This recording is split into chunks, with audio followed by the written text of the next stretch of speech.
Good morning students. हमने BSc BA का math static start करा था, जिसका हमने लास्ट लेक्चर में चैप्टर नंबर 5 जो सेकेंड सेक्शन है उसके हमने 5 एग्जाम्पल तक कर लिए थे। आज हम इसका 6th एग्जाम्पल देखते हैं। क्या है?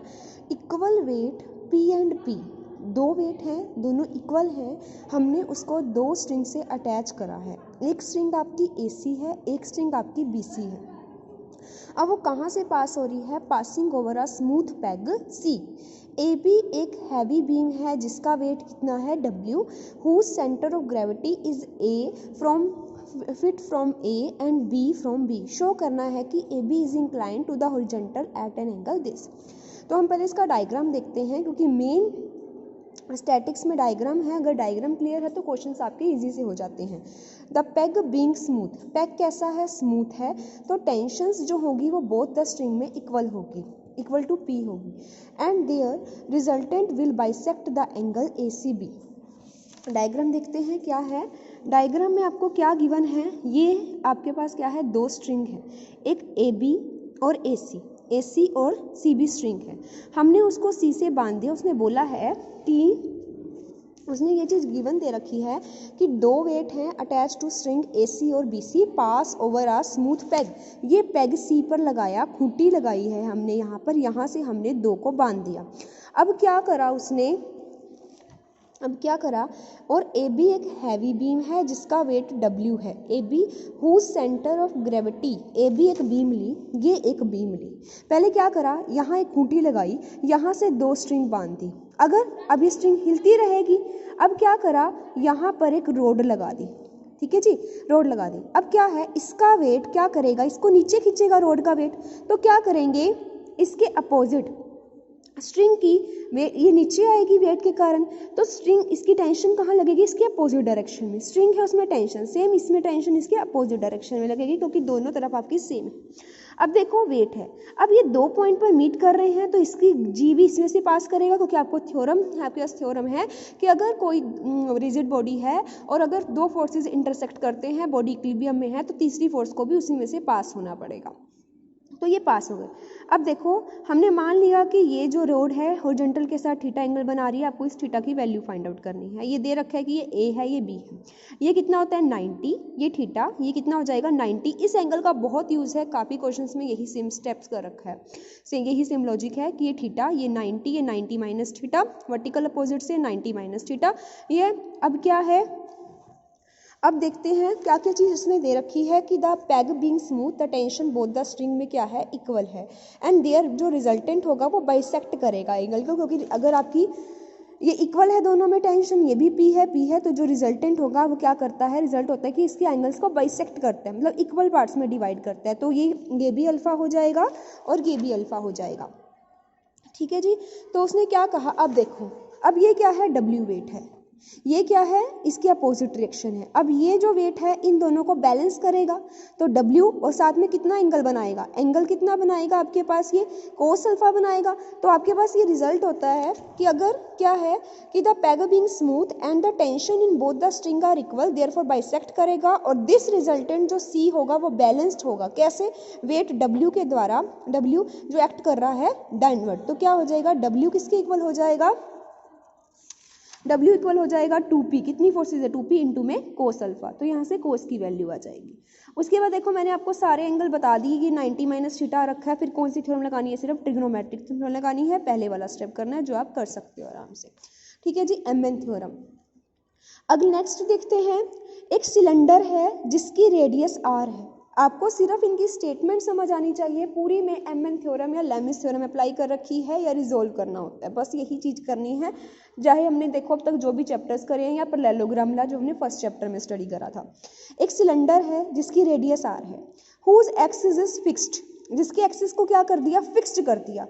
टचेज आ वर्टिकल वॉल। देखो सिलेंडर का ना ऊपरी सिरा दिखा रखा है, ये वाला हमने यहाँ फिक्स करा कि ये वर्टिकल वॉल से अटैच हो रहा है। देखो ये रहा, ये करा, इसको वर्टिकल वॉल से अटैच कर दिया। A cylinder of radius R whose axis is fixed horizontal touch a vertical wall. ये सिलेंडर का ये सिरा, इसको वर्टिकल वॉल से अटैच कर दिया। Along a generating line, a beam, a flat beam of uniform material of length 12 एक beam है जिसकी लेंथ कितनी है 12 है और वेट W वो रेस्ट कर रही है एक्सट्रीमिटीज इन कॉन्टैक्ट, ये रही extremities in contact with the wall and the cylinder. ये सिलेंडर ये वॉल तो क्या कर रहा है, इसके एक्सट्रीमिटीज पर, इसके बाहर वाले पॉइंट्स पर एक क्या रखी हुई है, रोड रखी हुई है, फ्लैट बीम रखी हुई है। ठीक है जी, तो लेंथ कितनी है 12 है, वेट W क्या है, रेस्ट कर रहा है विद इस एक्सट्रीमिटीज पर in contact with the wall and cylinder making an angle 45 with the vertical. दोबारा इस चीज़ को देखते हैं, एक फ्लैट बीम है यूनिफॉर्म मटेरियल जिसकी लेंथ कितनी है 12 है, वेट कितना है W है, रेस्ट कर रही है अपनी extremities in contact with wall and cylinder और मेकिंग, और जो कि ये जो रोड है वो वर्टिकल के साथ कितना एंगल बना रही है, जो रोड है वो वर्टिकल के साथ एंगल बना रही है 45 के डिग्री। आपको बताना है इस to show that in the absence of friction pressure on the wall is this and reaction of cylinder is this. देखो जी डायग्राम देखते हैं, जब ये इसके, अब मैं आपको रिएक्शंस बताती हूँ। अब ये रोड है, ये रोड थी, बीम थी, ये इसके कांटेक्ट में आएगी, इसकी नॉर्मल रिएक्शन ये रही। ये सिलेंडर था, ये सिलेंडर था, ठीक है जी। अब यहाँ पर हमने क्या करा था, ये लिखा हुआ है which represent the vertical section through the beam A B beam क्या है, द बीम इक्विलिब्रियम में है अंडर 3 फोर्सेस में, तो क्या है the weight W acting through the mid point G of AB। ये रोड है, ये कॉन्टैक्ट में इसकी आई, इसका परपेंडिकुलर होगा ये इसकी नॉर्मल डायरेक्शन ये हो गई, इसकी नॉर्मल डायरेक्शन ये होगी, दोनों डायरेक्शन एक पॉइंट में से पास हो रही है, बॉडी इक्विलिब्रियम में है तो इसी को इसमें से पास होना चाहिए। अब ये मत सोचना कि यूनिफॉर्म रोड है तो आपने G को सेंटर में लेना है, G डिवाइड वही होगा इक्वल पार्ट्स में, लेकिन सेंटर में ले हो ये जरूरी नहीं है। तो क्यों, क्योंकि तीसरी को इस तरह से पास ही करना है कि यहाँ पर मिले वो, इस चीज़ का ध्यान रखना कि यूनिफॉर्म है इसका मतलब ये नहीं है कि G सेंटर में आएगा, बात वही होगा कि अगर ये इक्वल है तो ए ही लेंगे, लेकिन ये जरूरी नहीं है कि वो सेंटर में आएगा। उसने बोला वर्टिकल के साथ कितना एंगल बना रही है 45 डिग्री, यहाँ दोनों रिएक्शन मीट हो रही है, ये हो गया 90। इस एंगल को मान लिया थीटा, क्योंकि हमने इस ट्रायंगल पर कौन सी थ्योरम लगानी है, अब कौन सी थ्योरम लगानी है हमने इस पर, MN थ्योरम लगानी है ट्रिग्नोमेट्रिकल। कौन से ट्रायंगल पर, CAB ट्रायंगल पर, ठीक है। ये ऐसे बनी हुई है, ये ऐसे बनी हुई है, ये ट्रायंगल, ये C, ये A, ये B, ये चीज़ बनी हुई है। ये एंगल मान लिया थीटा है, ये मान लिया 90 डिग्री है, और ये एंगल कितना है 45 डिग्री है। तो बस इस पर क्या लगा दोगे, MN थ्योरम अप्लाई कर दोगे। अब एक बार MN थ्योरम अप्लाई करी, आपके पास ये रिजल्ट आया, लेकिन आपको दो रिजल्ट चाहिए, रिएक्शन निकालनी है, तो किस पर क्या लगाओगे, लेमिस थ्योरम अप्लाई करोगे। लेमिस थ्योरम कैसे अप्लाई करोगे, देखो R फोर्स की बात करते हैं, कितनी फोर्सेज है, एक R फोर्स है, एक कौन सी फोर्स है, क्या करा इन्होंने, एक R फोर्स ले रखी है, इस वाली को, ये वाली जो हमने ले रखी है इसको पीछे बढ़ा रखा है, ये R फोर्स है। R फोर्स के लिए इन्होंने क्या ले रखा, कौन कौन सी फोर्स लोगे, एक W फोर्स है और एक S फोर्स है। किस किस के, देखो R फोर्स के लिए किस किस के बीच का, W का, S का, और W कितना एंगल बन रहा है 90 डिग्री का बन रहा है। अब S फोर्स के लिए किस किस के बीच का, S फोर्स के लिए आप लोगे एंगल, हाँ जी, ये अब हमने क्या लगाना है, इस पर लेमिस थ्योरम अप्लाई करनी है। लेमिस के लिए क्या करते हैं, जैसे अभी R है, R के लिए किस किस के बीच का एंगल आएगा, S और W, इसको W को ऊपर बढ़ा दो। अब R के लिए S और W कितना बना 90, ठीक है जी, तो R बाय साइन 90। अब S के लिए किस किस के बीच का एंगल देखोगे, S के लिए देखोगे R और W के बीच का एंगल, R और W के बीच का एंगल, देखो जी, इसको आगे बढ़ाया, R और W, ये सारा एंगल बनेगा, ये सारा एंगल बनेगा। ये एंगल कितना था थीटा, ये कितना है 180, तो इसमें से क्या करोगे 180 में से माइनस थीटा, तो ये चीज़ आ जाएगी। ध्यान से देखो ये वाला, इसको अब हमने किसके लिए करना है, अब हमने देखना है S के लिए, S के लिए R और W, ये सारा एंगल बनेगा। ये कितना बनेगा, ये पूरा कितना है 180, 180 से थीटा गया 180 माइनस थीटा। ऐसे ही W के लिए, W के लिए क्योंकि डायरेक्शन सेम होनी चाहिए इसकी। अब W के लिए देखने के लिए मुझे किस किस के लेना है, S और किसके बीच का एंगल, R के बीच का एंगल, किस किस का, S, W के लिए मुझे लेना है S। अभी सारा S है, ये वाला S और हमने लेना है W के लिए किस किस के बीच का, S और R के बीच का। ये कितना आ रहा है, 90, ये रहा थीटा, ये रहा, कितना हो जाएगा 90 प्लस थीटा। तो आप इसको सॉल्व कर लोगे, यहाँ से आपकी S की वैल्यू मिल जाएगी। This gives the reaction of cylinder and pressure on the ball respectively. तो 1L/R में रिलेशन निकालना है, तो आप इसको ट्रायंगल से सॉल्व करके निकाल सकते हो, तो आप ये खुद ट्राई करना। अब नेक्स्ट एग्जांपल देखते हैं। अब एक स्क्वायर है जिसकी साइड 2a है। देखो बस डायग्राम क्लियर होना चाहिए। एक स्क्वायर है, इसको कैसे रखा, इसके vertical plane between two peg. ये स्क्वायर लिया, इसको यहाँ पर पैग लगा दिए और यहाँ पर एक रोड लगाई और उसके साथ रख लिया। A square of side 2a with its plane vertical between two peg which are in horizontal line। ये एक horizontal line and a distance C apart. मतलब क्या करा, ये एक पैग लिया और यहाँ पर दो पैग लगाए, इसके बीच का डिस्टेंस C है, इसको इस तरह से रख दिया कि इस तरह से इसकी फिगर बनी रहे। And a distance show that it will be equilibrium when the inclination of one side to the horizontal. हमें करना है कि शो करना है कि अगर वो इक्विलिब्रियम है तो वो इंक्लिनेशन कितना होगा, वन साइड का, एक साइड का हॉरिजॉन्टल के साथ एंगल, इसको थीटा माना। अब देखो मेन काम सिर्फ फिगर क्लियर का है, बाकी आप क्वेश्चन खुद ट्राई करोगे, इसमें ये चीज़ निकालनी है। देखो अब क्या है, जब यहाँ पर एक पैग लगाया, इसकी रिएक्शन इधर जाएगी, यहाँ पैग लगाया, इसकी रिएक्शन इसके नॉर्मल जाएगी, क्योंकि बॉडी इक्विलिब्रियम में है, तीसरी रिएक्शन को इसमें से पास होना पड़ेगा, तो तीसरी रिएक्शन को हमने यहाँ से पास कर दिया। ठीक है जी। अब क्या करा, अब ये क्या बन गया, ये स्क्वायर बन गया, क्योंकि ये भी साइड, स्क्वायर की सारी साइड इक्वल थी, ये साइड इक्वल, ये भी साइड इक्वल, ये भी साइड इक्वल और ये भी साइड इक्वल, रिएक्शंस है सारी। तो क्या होगी, सॉरी ये साइड इसके इक्वल हो जाए, ये सारी साइड इक्वल, रेक्टेंगल बन जाएगा। ये क्या बन जाएगा, रेक्टेंगल बन जाएगा। तो रेक्टेंगल के डायगोनल्स बाइसेक्ट करते हैं, तो ये भी C, ये भी C, तो ये वाली साइड इसके इक्वल।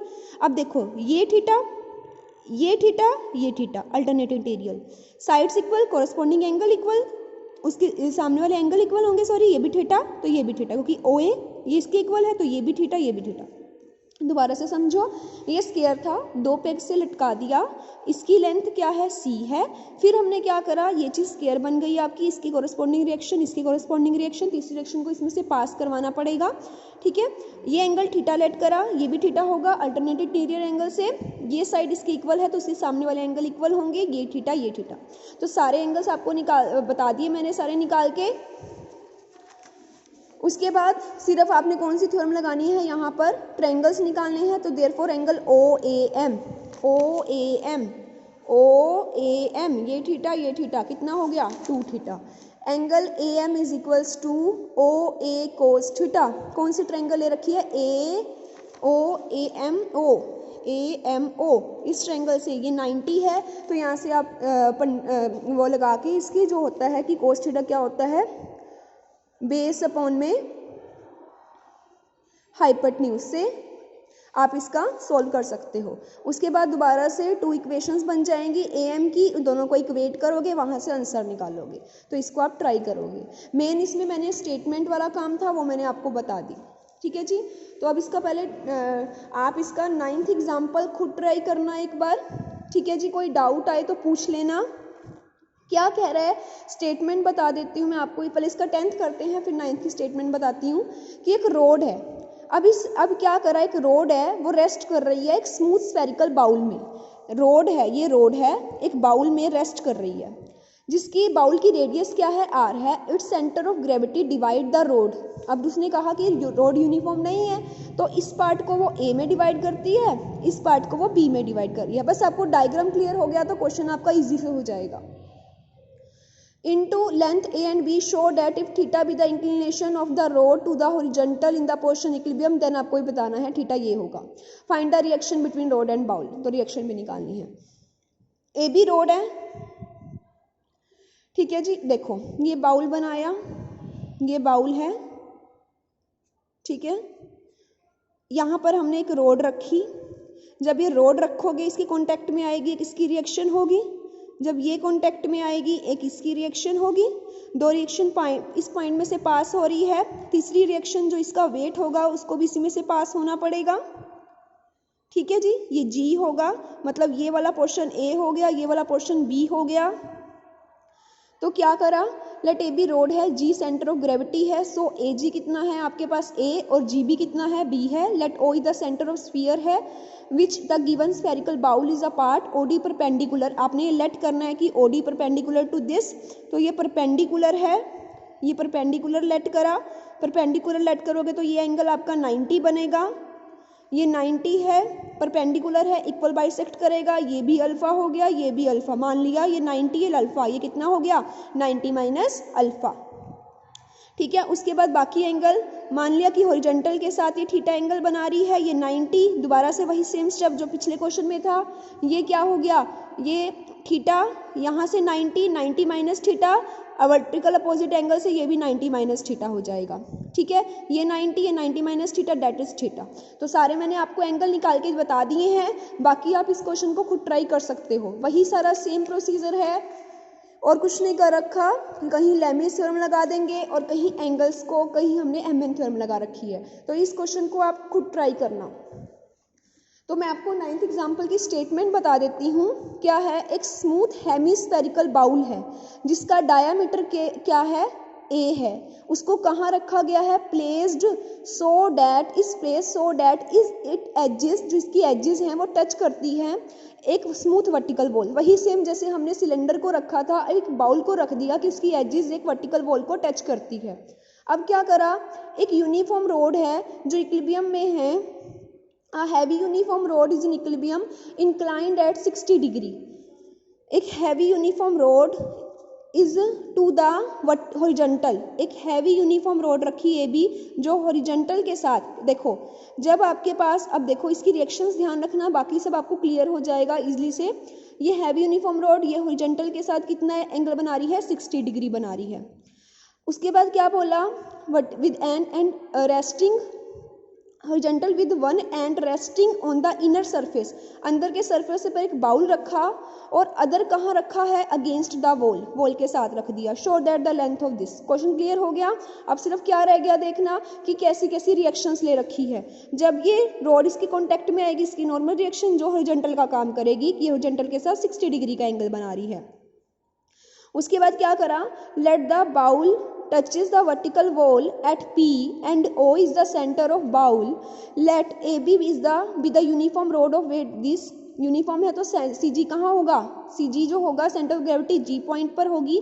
लेट द रिएक्शन, ये इसकी, क्योंकि देखो जब ये इसके कांटेक्ट में आएगा, इसकी रिएक्शन ये रही, दो रिएक्शन सेम पॉइंट में से पास हो रही है, बॉडी इक्विलिब्रियम में है तो तीसरी वेट को इसमें से पास होना पड़ेगा। सारे मैंने आपको एंगल बता दिए। ये 60 कैसे हुआ, जब ये है ये 90 हो जाएगा, ये 90 60 कितना हो जाएगा 30 हो जाएगा, इसको मान लिया। अब ये क्या माना, उसके बाद देखते हैं लेट द सबसे, अगर आप देखो तो सबसे इजी मैथ है। क्या करना है, सिर्फ आपको क्वेश्चंस की स्टेटमेंट क्लियर होनी चाहिए, बाकी 3-4 फॉर्मूलेस के अलावा इसमें कुछ अप्लाई नहीं करना आपने। तो क्या है, रोड ए बी इक्विलिब्रियम में है, सारी रिएक्शंस मैंने आपको बता दी। Under the action of 3 forces they meet in a point, तो हम इस पर ट्रिग्नोमेट्रिकल थ्योरम लगा सकते हैं। इसको थीटा लेट कर लिया तो ये भी थीटा होगा अल्टरनेट इंटीरियर एंगल से। तो आप इसको सॉल्व करना, बाकी आपका क्वेश्चन इजी से हो जाएगा। तो अब इस एक्सरसाइज के बचे हैं आपके 2 क्वेश्चंस, तो इसको हम नेक्स्ट लेक्चर में करेंगे। Thank you.